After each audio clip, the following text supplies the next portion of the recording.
Hello friends, Yashoda coaching classes मध्ये मी सुप्रिया पवार तुमचं स्वागत करते। तर आज आपण या लेक्चर मध्ये 10वीचा भूमितीचा म्हणजे 10वीतला सेकंड पार्ट जो म्हणतो भूमितीचा असतो त्यातला पहिला चॅप्टर आपण अभ्यासणार आहोत। ठीक आहे, ज्याचं नाव आहे समरूपता। समरूपता या चॅप्टर मध्ये आपल्याला हे 3 पॉइंट सुरुवातीला अभ्यासणार आहोत आपण।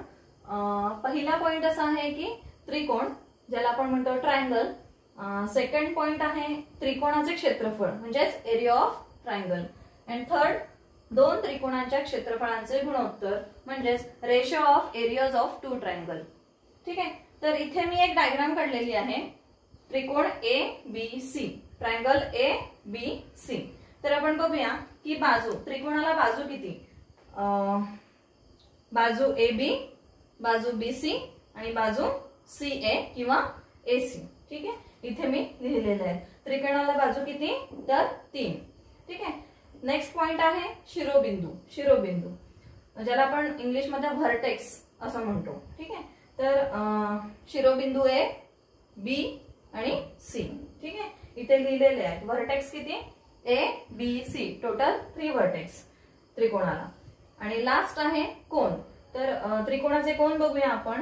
अँगल ज्याला म्हणतो, angle A, angle B and angle C. म्हणजे काय आपण अभ्यासलं याच्यामध्ये, त्रिकोणाला बाजू 3, शिरोबिंदू 3 आणि कोन 3। ठीक आहे, नेक्स्ट पॉइंट त्रिकोणाचे क्षेत्रफळ म्हणजेच एरिया ऑफ ट्रायंगल। त्रिकोणाचे क्षेत्रफळ या आधीच्या वर्गात आपण अभ्यासलेलं आहे। तर आपण इथे फॉर्म्युला लिहूया, त्रिकोणाचे क्षेत्रफळ बरोबर त्रिकोणाचे क्षेत्रफळ बरोबर काय आहे फॉर्म्युला, तर 1/2 1/2 गुणिले पाया गुणिले उंची। याचा अभ्यास आपण आधीच्या वर्गात केलेला आहे। इथे कसं येईल, हा पाया जर का आपण कन्सिडर केला, त्रिकोण एबीसी मध्ये बीसी हा जर का पाया आपण कन्सिडर केला, तर त्याची हाईट आपण कसं हे करणार आहे किंवा उंची, शिरोबिंदू ए मधून मी पाया बीसी वरती एक लंब टाकते आणि त्याला डी हे नाव देते। ठीक आहे, म्हणजे या त्रिकोणाचे क्षेत्रफळ बरोबर काय होईल, 1/2 इंटू पाया काय आहे बीसी आणि उंची लंब टाकलाय, जो लंब आपण टाकलाय याला हाईट किंवा उंची असं कन्सिडर करणार आहे आपण। त्रिकोणाची उंची एडी ने दर्शवलेली आहे, बीसी गुणिले काय येईल, एडी।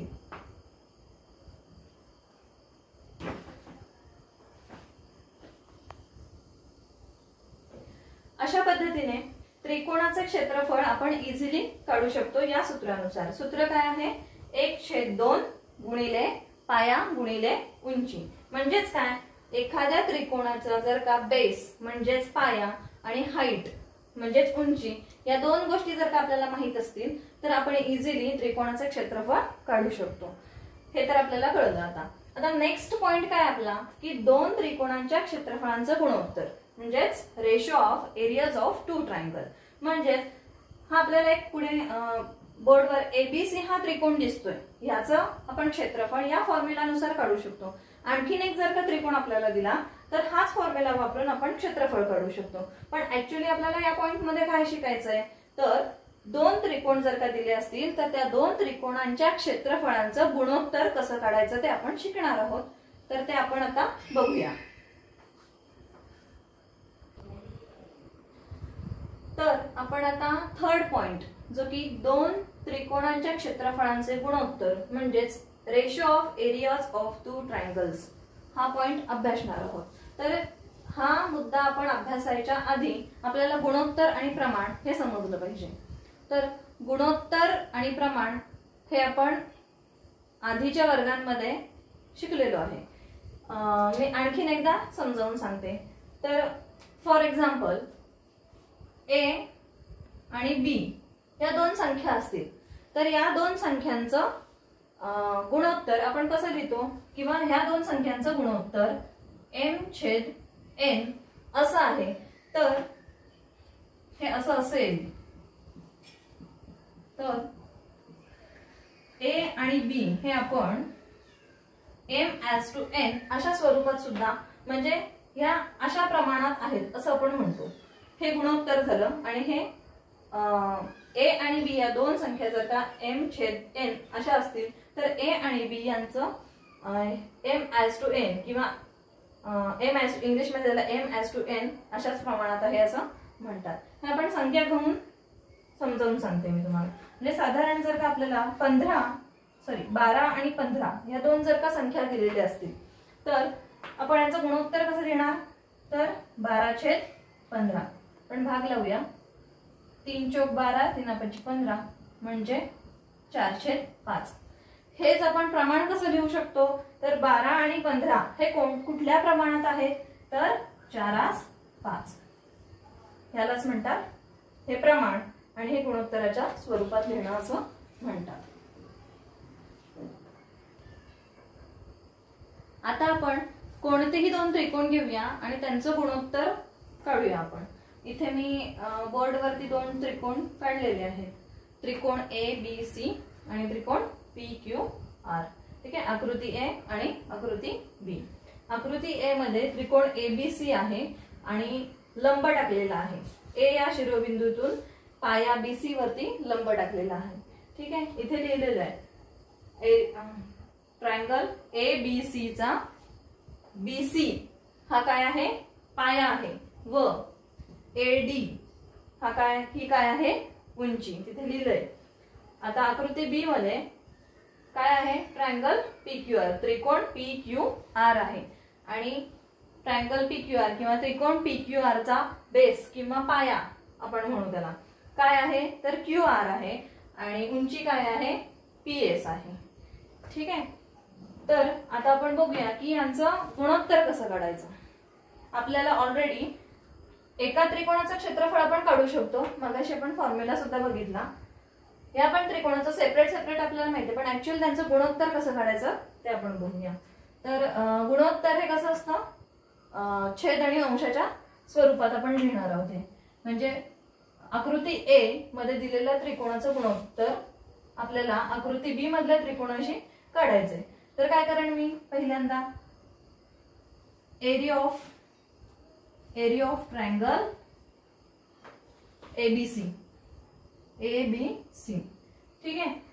याचा फॉर्म्युला काय येईल, 1/2 इंटू बेस इंटू हाईट म्हणजे 1/2 गुणिले पाया गुणिले उंची. मी लिहिते इथे फॉर्म्युला 1/2 गुणिले पाया गुणिले उंची. ठीक आहे. सेम फॉर्म्युला काय येईल, area of triangle PQR equal to काय येईल, 1/2 ऍज इट इज. इथे पाया काय येईल, आता पाया काय आहे, QR आणि उंची काय आहे, PS. आता नाही व्हॅल्यू टाकायची, आपण पाया गुणिले उंची घेऊया. पाया गुणिले उंची. आता मी इथेच पाया टाकते. पायाच्या जागी पाया काय आहे, पाया ABC, ट्रायंगल ABC मध्ये पाया BC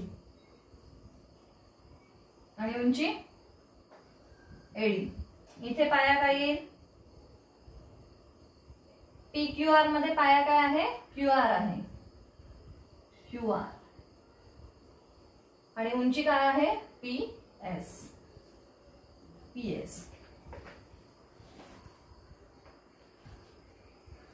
इथे दोन्ही फॉर्म्युले आपण लिहून घेतलेले आहेत, दोन्ही त्रिकोणाच्या क्षेत्रफळांचे फॉर्म्युले. ठीक आहे. आता इथे अंशात पण 1/2 आहे, छेदात पण 1/2 आहे. 1/2 कॅन्सल होतील. म्हणजे राहिलं काय, area of triangle ABC equal to BC into AD divided by area of triangle PQR equal to QR into PS. BC हा काय आहे, पाया ABC चा आणि AD काय आहे, उंची आहे. QR काय आहे, PQR चा पाया आणि PS काय आहे, PQR ची उंची. म्हणजे काय राहिलं, जर आपण गुणोत्तर ह्यांचं काढलं, दोन त्रिकोणाचं गुणोत्तर जर का आपण काढलं तर राहतंय काय, एरिया ऑफ ट्रायंगल ABC बरोबर BC into AD divided by area of triangle PQR equal to QR into PS. Area of triangle PQR equal to QR into PS. ठीक आहे, म्हणजे यावरून आपल्याला काय लक्षात येतंय, पाया गुणिले उंची, पाया गुणिले उंची. म्हणजेच जर का दोन त्रिकोण आपल्याला दिले असतील, त्यांचा पाया आणि उंची हे जर का दिलेलं असेल, तर आपल्या याच्यावरून लक्षात काय येतंय, तर दोन त्रिकोणांच्या क्षेत्रफळांचं गुणोत्तर काढत असताना ते गुणोत्तर आहे ते कशाच्या स्वरूपात येतं, तर त्या त्रिकोणाचा पाया आणि संगत उंची. पाया आणि संगत उंची कळतंय का.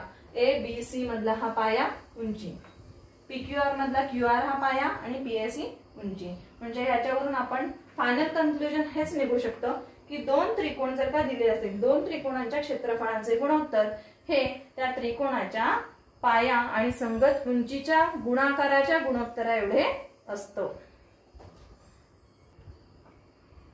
इथे हा जो ABC त्रिकोण आहे त्याचा जर का पाया आपण कन्सिडर केला B1 आणि त्याची उंची आहे H1. B1 काय घेतलं तर बेस म्हणतो आपण, B1 म्हणजे बेस म्हणजे B1. ठीक आहे, आणि हाईट आपण घेतली H1. ठीक आहे, दुसऱ्या त्रिकोणाची आपण बेस घेतला B2 कन्सिडर करतोय आपण हे, आणि हाईट किती आहे H2 आहे. तर ह्या क्षेत्रफळाचं म्हणजे गुणोत्तराचं क्षेत्रफळाच्या गुणोत्तरांचं सूत्र काय होईल, क्षेत्रफळाचे गुणोत्तर बरोबर काय येईल, BC इंटू AD. BC काय दिलं आपल्याला B1 इंटू H1. तसंच खाली काय येईल, म्हणजे फॉर्म्युला काय येईल याचा, QR into PS. QR into PS. QR काय दिलाय B2 इंटू H2.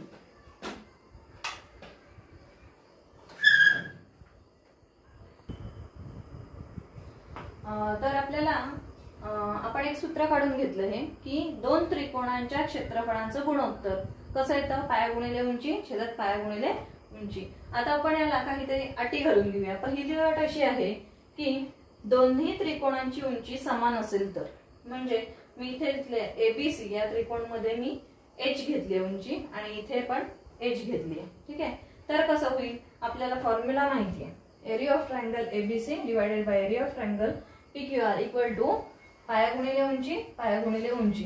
हे आपल्याला दोन त्रिकोणांच्या क्षेत्रफळांचं गुणोत्तर काढायचं असेल तर सूत्र आहे. पण आता इथे काय आहे, उंची उंची दोन्हीकडेही जर का सारखी असेल दोन्ही त्रिकोणांची, तर कसं येणार इथे, आता मी इथे घेते BC गुणिले, BC हा काय आहे पाया, पाया गुणिले उंची. इथे काय येईल BC गुणिले AD. म्हणजे डायरेक्ट आपण दिलेली आहे व्हॅल्यू म्हटल्यावर आपण H घेऊ शकतो, म्हणजे सेम आहे. इथे काय येईल, एरिया ऑफ ट्रायंगल PQR च्या इथे काय येईल तर बेस काय असणार आहे QR म्हणजे QR, आणि उंची काय दिली इथे पण H दिली, म्हणजे सेम आहे. दोन्ही त्रिकोणांची उंची काय आहे सेम आहे. तर याचं गुणोत्तर पुढे कसं होईल, हे कॅन्सल होतील आणि BC छेद QR हे राहील. ठीक आहे, म्हणजेच अट काय दिली आपल्याला, दोन्ही त्रिकोणांची उंची जर का सेम असेल तर काय येणार आहे, कशाच्या प्रमाणात येतात ते गुणोत्तर, गुणधर्म आपल्याला याच्यावरून मिळतो. म्हणजे पाया गुणिले पाया, उंची उंची जर का समान असेल तर कॅन्सल होणार आणि पाया शिल्लक राहणार. म्हणून त्याच्यावरून गुणधर्म असा मिळतो की समान उंची असलेल्या त्रिकोणांची क्षेत्रफळे त्यांच्या संगत पायांच्या प्रमाणात असतात. संगत पायांच्या प्रमाणात म्हणजे जर का दोन त्रिकोण तुम्हाला दिलेले आहेत आणि त्यांची उंची जर का समान दिलेली असेल तर डायरेक्टली तुम्ही हा फॉर्म्युला लिहू शकता, area of triangle ABC divided by area of triangle PQR equal to पाया छेद पाया. पाया काय आहे BC ABC चा आणि PQR चा पाया काय आहे QR, म्हणजे BC छेद QR. हा गुणधर्म लक्षात ठेवायचा. समान उंची असलेल्या त्रिकोणांची क्षेत्रफळे त्यांच्या संगत पायांच्या प्रमाणात असतात. दुसरी अट आपण अभ्यासूया, दोन्ही त्रिकोणांचा पाया जर का समान असेल तर, दोन्ही त्रिकोणांचा पाया समान असेल. आता इथे एक डायग्राम दिलेली आहे, त्रिकोण ABC आणि त्रिकोण ABP. या दोन्ही त्रिकोणांचा पाया काय आहे, ए बी आहे. म्हणजे त्रिकोणाचा पाया जर का समान असेल तर ते गुणोत्तर आपल्याला कसं मिळेल. ठीक आहे. उंची काय आहे, h1 दिलेली आहे, CD हा लंब टाकलेला आहे, h1 ही ABC ची उंची आहे आणि ABP या त्रिकोणाची उंची कशाने दर्शविलेली आहे तर h2 ने. PQ हा लंब आहे AB वरती. पुन्हा एकदा सांगते, त्रिकोण ABC आणि त्रिकोण ABP हे दोन त्रिकोण आहेत आणि त्यांचा पाया आहे तो समान आहे, उंची आहे ती वेगळी आहे. ठीक आहे. म्हणजे अट दुसरी आपण अभ्यास, दोन्ही त्रिकोणांचा जर का पाया समान असेल तर गुणोत्तर कसं येईल. आपल्याला माहिती आहे गुणोत्तर जर का त्रिकोणाच्या क्षेत्रफळाचं गुणोत्तर जर का आपल्याला काढायचं असेल तर फॉर्म्युला काय, पाया गुणिले उंची छेद पाया गुणिले उंची. आता इथे आपण बघूया पाया काय आहे, AB. Area of triangle ABC equal to AB पाया गुणिले उंची म्हणजे AB गुणिले CD लिहू आपण, पण CD ची व्हॅल्यू आपल्याला दिलेली आहे म्हणून काय घेणार h1. ठीक आहे. आता सेम ABP साठी आपण बघूया. एरिया ऑफ ट्रायंगल ABP काढायचं असेल तर आपण इथे फॉर्म्युला काय लिहिणार, AB पाया काय आहे AB गुणिले उंची h2. ठीक आहे. आता AB हे कॉमन आहेत, हे कॅन्सल होतील. ठीक आहे. म्हणजेच हे कशाच्या प्रमाणात येतात तर उंचीच्या. h1 काय आहे, त्रिकोण ABC ची उंची आहे आणि h2 काय आहे, त्रिकोण ABP ची उंची आहे. म्हणजे या अटीनुसार ही अट जर का आपण घातली की दोन त्रिकोण दिले असतात, त्यांचा जर का पाया समान घेतला तर त्यांच्या दोन त्रिकोणांच्या क्षेत्रफळांचं गुणोत्तर कसं येईल. तर गुणधर्म इथे दिलाय बघा, समान पाया असलेल्या त्रिकोणांची क्षेत्रफळे त्यांच्या संगत उंचीच्या प्रमाणात येतात. ठीक आहे. पाया समान आहे, AB कॅन्सल होणार, त्याचं गुणोत्तर कशाच्या प्रमाणात येणार तर त्यांच्या संगत उंचीच्या प्रमाणात येणार. आणखीन एकदा बघूया आपण दोन त्रिकोणांच्या क्षेत्रफळांचे गुणोत्तर. ते कसं लिहिलं जातं तर पाया गुणिले उंची पाया गुणिले उंची. का तर 1/2 कॅन्सल होतात. B1 × H1 B2 × H2. ठीक आहे. जर आता त्या दिलेल्या त्रिकोणांची जर का उंची समान असेल दोन त्रिकोणांचे तर दोन्ही दिलेल्या त्रिकोणांची तर ते कसं लिहिणार आपण तर B1 × म्हणजे पहिल्या त्रिकोणाचा पाया आणि पहिल्या त्रिकोणाची उंची, दुसऱ्या त्रिकोणाचा पाया आणि दुसऱ्या त्रिकोणाची उंची. पण आपण काय म्हटलंय की जर अट ही असेल की दोन्ही त्रिकोणांची उंची समान असेल म्हणजे h1 हे समान घेतलेत मी, दोन्ही त्रिकोणांची उंची समान, तर ती काय होणार कॅन्सल होणार आणि B1/B2. म्हणजे काय लक्षात ठेवायचं तर उंची समान असेल तर पायांच्या स्वरूपात त्यांचं गुणोत्तर येतं. लास्ट काय आहे तर पाया समान असेल तर, इथे आपण उंची समान असेल तर बघितलं. आता आपण बघूया पाया समान असेल तर. पाया समान असेल तर काय होणार, आपल्याला फॉर्म्युलानुसार आपण काय लिहिणार पाया गुणिले उंची पाया गुणिले उंची. ठीक आहे. B1 × H1 B1 × H1. आता B1 काय घेतलंय तर इथे पाया बेस म्हणजे या दोन्ही त्रिकोणाचा जे काही दोन त्रिकोण आपल्याला दिलेले असतील वरचा आणि इथे घेतो आपण खालचा तो, त्या दोन्ही त्रिकोणांचा जर का बेस समान असेल पाया समान असेल तर काय होणार कॅन्सल होणार तो, अंश आणि छेदाच्या स्वरूपात आहेत म्हणून. रिमेनिंग काय आहे H1 H2. म्हणजे आपण ऑब्झर्व करून एवढंच लक्षात ठेवू शकतो हे की काय आपल्याला जर का दोन त्रिकोण दिलेले आहेत तर त्या दोन्ही त्रिकोणांच्या क्षेत्रफळांचे गुणोत्तर कशाच्या रूपात येणार पाया गुणिले उंची छेद दुसऱ्या त्रिकोणाची पाया गुणिले उंची. B1 × H1 B2 × H2. Next उंची जर का समान असेल त्या दोन दिलेल्या त्रिकोणांची तर काय होणार B1/B2. म्हणजे उंची समान असेल तर पायांच्या स्वरूपात त्यांचा गुणोत्तर घ्यायचं. लास्ट पाया समान असेल तर क्षेत्रफळांचं गुणोत्तर कसं येणार H1/H2. लास्टला एवढंच फक्त लक्षात ठेवायचं क्षेत्रफळांचं गुणोत्तर बरोबर B1 × H1 B2 × H2 छेदात आणि उंची समान असेल तर पायाच्या स्वरूपात गुणोत्तर आणि पाया समान असेल तर उंचीच्या स्वरूपात गुणोत्तर. ठीक आहे. याच्याशी संबंधित ज्या काही कृती दिलेल्या आहेत आपल्याला 10वीच्या बुक मध्ये त्या आपण नेक्स्ट व्हिडिओ मध्ये घेऊया. ठीक आहे. हा व्हिडिओ आवडला असेल तर लाईक करा, सबस्क्राईब करा.